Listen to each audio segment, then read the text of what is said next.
बच्चों अब हम करेंगे PYQs of chapter dual nature of matter continue.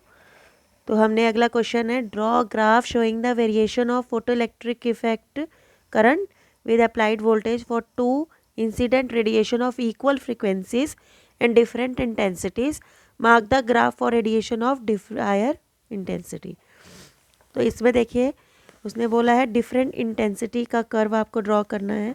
तो ये हमने यहाँ पर ली है हमारी एनोड वोल्टेज या अप्लाइड वोल्टेज, और यहाँ पर हमने लिया है फोटो इलेक्ट्रिक करंट। तो ये हमने देखा कि जब हम एनोड वोल्टेज बढ़ाते हैं तो करंट बढ़ता है, फिर सैचुरेट हो जाता है, और उसके बाद पीछे की साइड ये हम नेगेटिव पोटेंशियल करते हैं तो यहाँ पर आके करंट बंद होता है, इसे स्टॉपिंग पोटेंशियल बोलते हैं। अब इंटेंसिटी को डिफर करना है। जब इंटेंसिटी डिफर करते हैं तो हमारा फोटो इलेक्ट्रिक करंट बढ़ता है, ये भी बढ़ता है, सैचुरेशन करंट भी बढ़ता है, लेकिन स्टॉपिंग पोटेंशियल सेम रहता है। अभी इंटेंसिटी और बढ़ाते हैं, ये और बढ़ता है, और इंटेंसिटी स्टॉपिंग पोटेंशियल वही रहता है।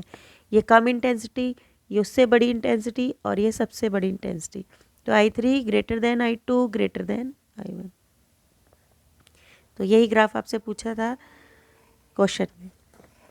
नेक्स्ट क्वेश्चन है draw the graph showing the variation of photo current with anode potential of a photo cell। Same बनाना है हमने जो भी बनाया था, एनोड पोटेंशियल और फोटो इलेक्ट्रिक करंट के बीच का ग्राफ। नेक्स्ट क्वेश्चन है define the term threshold frequency, ये हम कर चुके हैं। स्टॉपिंग पोटेंशियल, स्टॉपिंग पोटेंशियल वो वोल्टेज होती है जिस पे फोटो इलेक्ट्रिक करंट ज़ीरो हो जाता है, उसको हम स्टॉपिंग पोटेंशियल कहते हैं।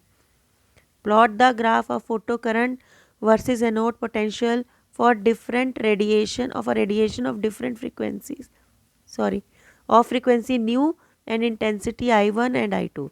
ये अभी हमने डिफरेंट इंटेंसिटीज़ का और सेम फ्रीक्वेंसी का ग्राफ किया है। इसमें ये डिफरेंट इंटेंसिटीज़ हैं लेकिन फ्रीक्वेंसी सेम है। जब सेम फ्रीक्वेंसी रहती है और डिफरेंट इंटेंसिटी रहती है तो स्टॉपिंग पोटेंशियल सेम रहता है। तो ये भी सेम वाला ग्राफ है। अब नेक्स्ट क्वेश्चन है the variation of the stopping potential. ये स्टॉपिंग पोटेंशियल है, ये फ्रीक्वेंसी है, उसका ग्राफ ये दे रखा है। M1 and M2 is as shown in the figure. ये मेटल M1 है, ये M2 है। Identify the surface which have greater value of work function.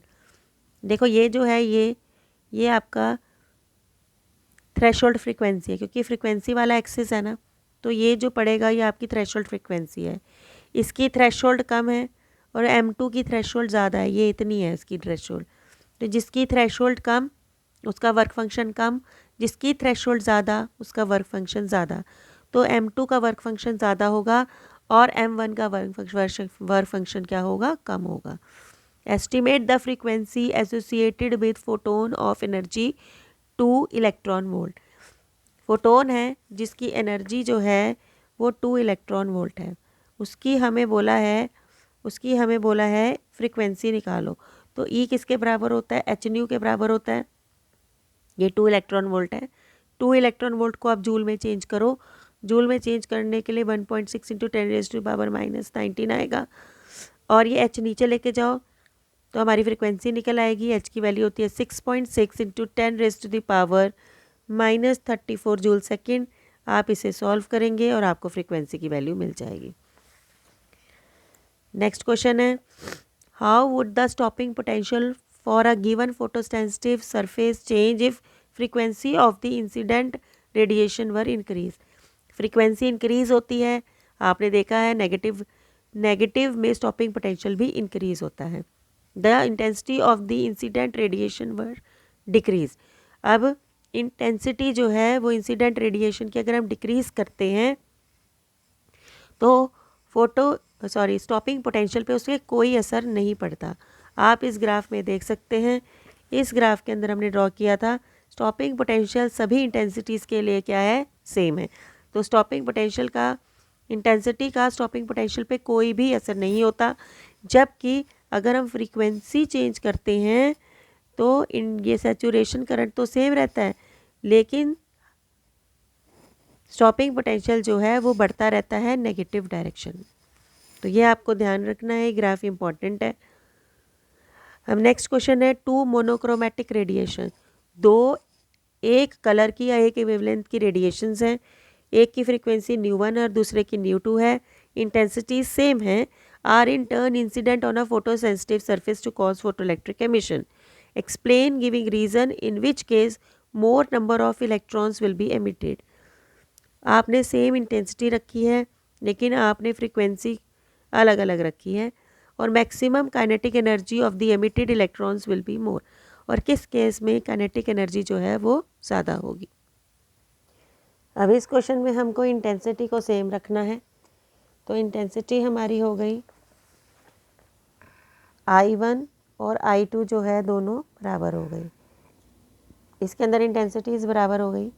Intensity का formula energy per unit area per unit time, और इसमें भी इसका formula है energy per unit area per unit time. उसने बोला है कि फॉर यूनिट एरिया, तो यूनिट दोनों का एरिया 1 ले लेंगे हम, तो यूनिट एरिया हो गया। अब हमने एक फॉर्मूला पढ़ा है N is equal to P by E, equal to P by E.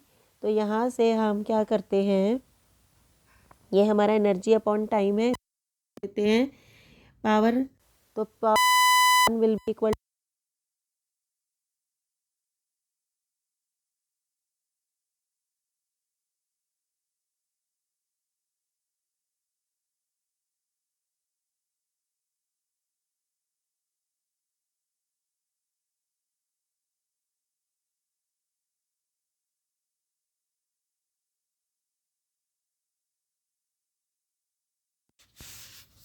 N1 ν1 is equal to N2 ν2। अब N1 upon N2 is equal to ν2 upon ν1। इसका मतलब N is inversely proportional to frequency.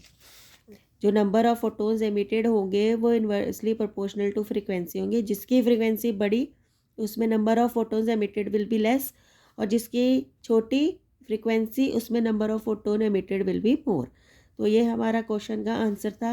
और maximum kinetic energy की बात करें, या आप जो हम इंसिडेंट करते हैं फोटोन को, is equal to h nu plus h nu naught है। ये हमारा वर्क फंक्शन है, ये हमने गलत लिख दिया। E is equal to h nu naught work function plus half mv²। तो उसने बोला है दो मोनोक्रोमेटिक रेडिएशन है, एक की फ्रीक्वेंसी कम है, एक की फ्रीक्वेंसी ज़्यादा है, सेम इंटेंसिटीज़ की हैं, एक्सप्लेन गिविंग रीज़न, ये maximum kinetic energy of the emitted photons will be. अब ये देखो, आपने जो आपने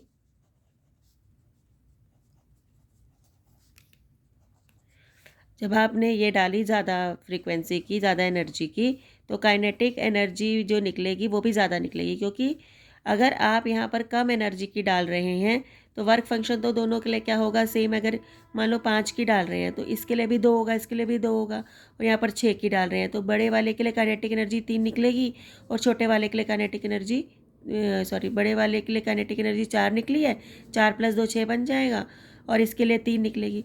तो अगर छोटी एनर्जी की आप रेडिएशन डालते हैं तो काइनेटिक एनर्जी भी छोटी, बड़ी की डालते हैं तो काइनेटिक एनर्जी भी क्या निकलेगी, बड़ी निकलेगी।